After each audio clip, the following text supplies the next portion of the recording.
দেশটাকে দাবায় রাখতে পারব না।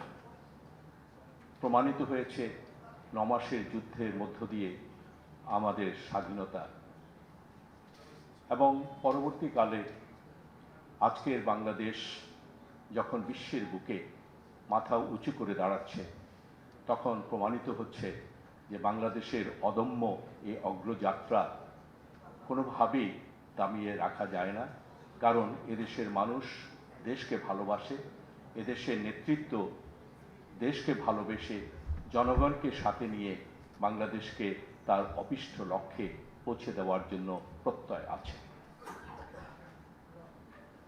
আজকের দিনে স্বাভাবিকভাবে যখন আমরা অভিনন্দন জানাতে চাই এই স্যাটেলাইট কোম্পানির সাথে যারা সম্পৃক্ত আছেন তাদেরকে, সাথে সাথে কৃতজ্ঞতা জানাতে চাই। এই স্বপ্নটি দেখেছিলেন আমাদের জাতির জনক বঙ্গবন্ধু শেখ মুজিবুর রহমান। 1973 সালে মাত্র আমাদের 2 বছরের মধ্যে, স্বাধীনতার 1 বছরের মধ্যে বঙ্গবন্ধু আন্তর্জাতিকভাবে তিনি চুক্তি স্বাক্ষর করলেন। তার দূরদর্শন এবং তার ভিশন প্রমাণ করেছে যে বাংলাদেশকে তিনি কোথায় নিয়ে যেতে চান। 1975 সালে যখন বেতবুনিয়াতে যখন এই আমাদের স্যাটেলাইটের যে স্থাপন করা হলো, তার মধ্য দিয়ে তিনি যে স্বপ্ন দেখিয়েছিলেন, তাকে হত্যার মধ্য দিয়ে সেই স্বপ্নটা অনেকটা বাস্তবায়নের পথে সেটি বাধাগ্রস্ত করা হলো। ইতিহাসের অমোঘ যে যাত্রা, যে বঙ্গবন্ধুর সেই স্বপ্ন আজকে তার রক্তের 2 উত্তরাধিকারী তারা বাস্তবায়ন করছেন। তারই সুযোগ্য কন্যা প্রধানমন্ত্রী শেখ হাসিনার নেতৃত্বে এবং তারই দৌহিত্র সজীব অজের জয়, যিনি তথ্য প্রযুক্তি বিষয়ক মাননীয় প্রধানমন্ত্রীর উপদেষ্টা, তারই নেতৃত্বে এবং একনিষ্ঠ আন্তরিক যে শ্রম, তার মধ্য দিয়ে আজকের দিনে 6 বছর আগে এই স্যাটেলাইট উৎক্ষেপণ করা হয়েছে। এবং শুধু স্যাটেলাইট উৎক্ষেপণ নয়, তার সাথে এটিকে একটি প্রাতিষ্ঠানিক রূপ দেওয়ার জন্য স্যাটেলাইট কোম্পানি সৃষ্টি করা হয়েছে।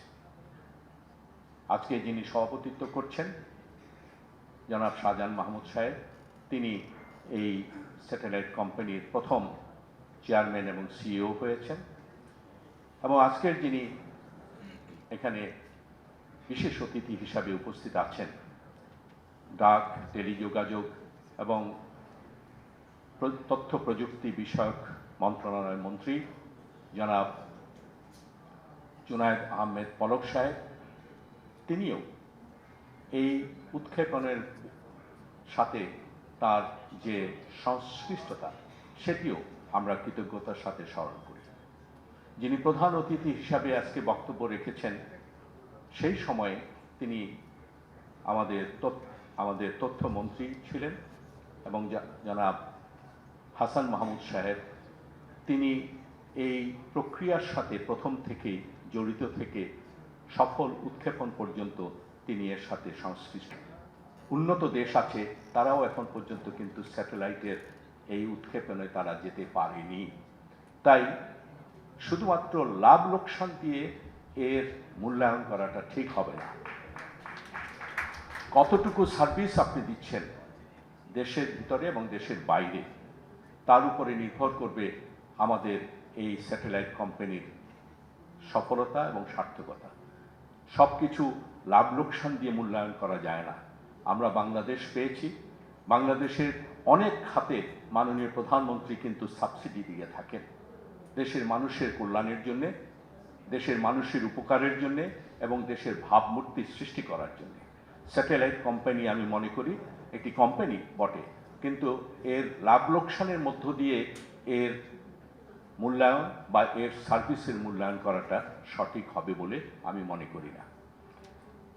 সম্মানিত চেয়ারম্যান, আমি যেহেতু আমাদের সভাপতি অঞ্জন চৌধুরী সাহেব হঠাৎ করে অসুস্থ হয়ে পড়েছেন, সেজন্য তার অনুরোধে আমি এখানে তার পক্ষ থেকে, অ্যাডকোর পক্ষ থেকে এবং অ্যাডকোর আমরা যারা 40টি চ্যানেলের যারা মালিক কর্তৃপক্ষ আছেন তাদের পক্ষ থেকে আপনাদেরকে অভিনন্দন জানাই এবং তার সাথে একটি দুঃখ প্রকাশ করতে চাই।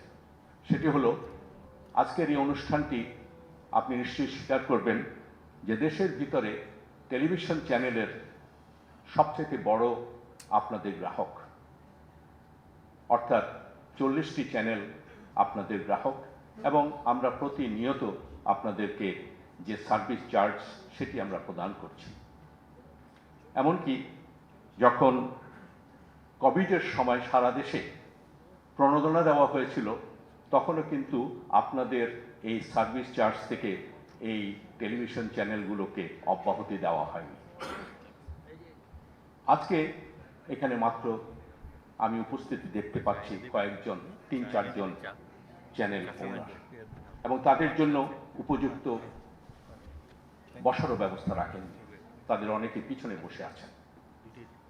আমি ভবিষ্যতে আপনার কাছে অনুরোধ জানাবো, আপনারা যখন এই ধরনের অনুষ্ঠান করবেন অন্তত টেলিভিশন চ্যানেল ওনার যারা আছে এবং টেলিভিশনের সাথে যারা জড়িত আছে তারা আপনাদের সবচেয়ে বড় গ্রাহক এদেশের ভিতরে, তাদেরকে সম্মান দেখানোর চেষ্টা করবেন।